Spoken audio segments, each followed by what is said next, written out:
स्वयं माता पार्वती के पैरों तले जमीन खिसक गई जब उन्होंने देखा कि काल के भी महाकाल महादेव अपना त्रिशूल छोड़कर हाथों में चूड़ियां पहन रहे हैं और साड़ी लपेट रहे हैं। पार्वती जी चिल्लाईं, स्वामी, ये क्या अनर्थ है?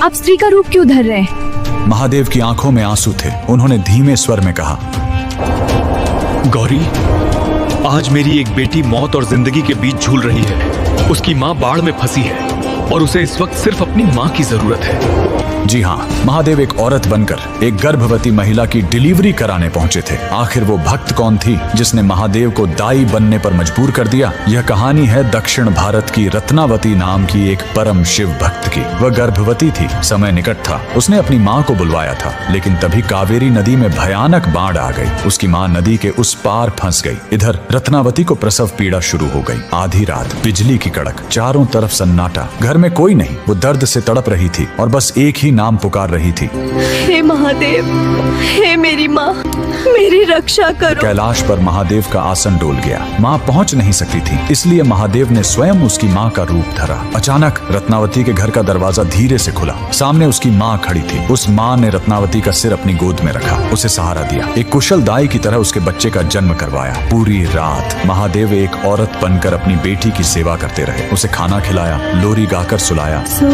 जा मेरे लाल, तू सो जा, माँ तेरे संग ही है, डर मत अंधेरे। सुबह हुई, बाट कम हुई। रत्नावती की असली माँ हांफते हुए घर पहुंची। वो रोते हुए बोली, बेटी, मुझे माफ कर दे, मैं बाढ़ में फंस गई थी, मुझे आने में देर हो गई। रत्नावती स्तब्ध रह गई। उसने पूछा, अगर आप अभी आई हो तो रात भर जो मेरी सेवा कर रही थी वो कौन थी? दोनों ने कमरे में देखा। वहाँ कोई नहीं था, सिर्फ मोगरे